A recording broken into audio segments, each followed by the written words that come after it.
ইসরায়েলের প্রতিরক্ষা মন্ত্রী হুমকি দিয়েছিলেন ইয়েমেনের অবস্থাও তিনি তেহরানের মতো করে ছাড়বেন। মানে তেহরানে অকস্মাৎ হামলা যে ধ্বংসযজ্ঞ চালিয়েছে ইসরায়েল, তেল আবিব একই রকম নৃশংসতা চালাবে সানা কিংবা হোদেইদাতেও। হুমকির সপ্তাহ না গড়াতেই সে জঘন্য কাণ্ড ঘটালো ইসরায়েল। রবিবার দিবাগত রাতে পশ্চিম ইয়েমেনের হোদেইদা শহরে সাধারণ মানুষ হয়তো সমস্ত দিনের কর্মব্যস্ততা শেষে বিশ্রামে যাচ্ছিলেন, তখনই আকাশ জুড়ে গর্জে উঠল ইসরায়েলি যুদ্ধবিমান। অন্তত 20টি ভয়ঙ্কর বিমান হামলা চালায় ইসরায়েলি বাহিনী। লক্ষ্যবস্তু ছিল হোদেইদা ও আশপাশের কৌশলগত গুরুত্বপূর্ণ বন্দরগুলো। এই আগ্রাসনের পাল্টা জবাব দিতে বেশি দেরি করেনি ইয়েমেনের হুথি বিদ্রোহীরা। রাত গভীর হতেই তাদের ক্ষেপণাস্ত্র আঘাত হানে ইসরায়েলি ভূখণ্ডে।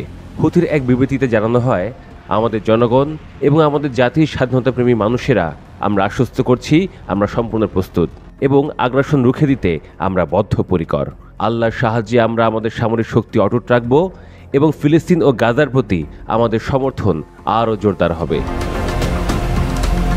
বিবৃতির পরপরই ইসরায়েলি গণমাধ্যমগুলো জানায়, অন্তত একটি ইয়েমেনি ব্যালিস্টিক ক্ষেপণাস্ত্র ইসরায়েলি আকাশসীমায় প্রবেশ করে। এর ফলে আতঙ্ক ছড়িয়ে পড়ে পশ্চিম তীর, আল কুদস সহ একাধিক এলাকায়। বেজে ওঠে সাইরেন। নিরাপত্তা বাংকারে ছুটে যান হাজারো ইসরায়েলি নাগরিক। সবচেয়ে বড় চমক দেখা যায় তেল আবিবের বেন গুরিয়ন বিমানবন্দরে। আতঙ্কে তাৎক্ষণিকভাবে বন্ধ করে দেওয়া হয় সব ধরনের ফ্লাইট, এমনকি সাময়িকভাবে স্থগিত রাখা হয় আন্তর্জাতিক বিমান চলাচলও।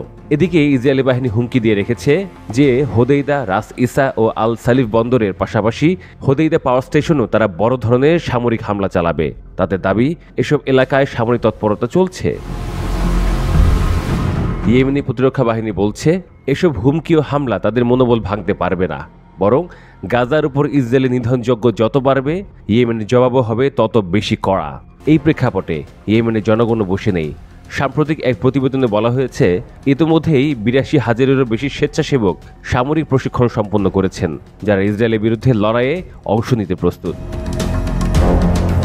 ইয়েমেনি সামরিক কৌশলে গুরুত্বপূর্ণ দিক হল সমুদ্রপথে অবরোধ। হোদেইদা উপকূলে কৌশলগতভাবে অবস্থান করে হুথি ইসরায়েলে অস্ত্র ও সামরিক রসদ পৌঁছানোর রুটগুলো কার্যত অচল করে দিচ্ছে। এর ফলে শুধু ইসরায়েলি নয়, আন্তর্জাতিক সম্প্রদায়ও উদ্বিগ্ন। গাজায় ইসরায়েলি হামলায় এরই মধ্যে নিহত হয়েছেন 57,000-এরও বেশি ফিলিস্তিনি, যাদের মধ্যে বহু নারী ও শিশু রয়েছে। এই অব্যাহত গণহত্যার প্রতিবাদেই হুথি হাতে অস্ত্র তুলে নিয়েছে। ঘটনাগুলো ক্রমশ আরও বিস্তৃত ও জটিল আকার নিচ্ছে।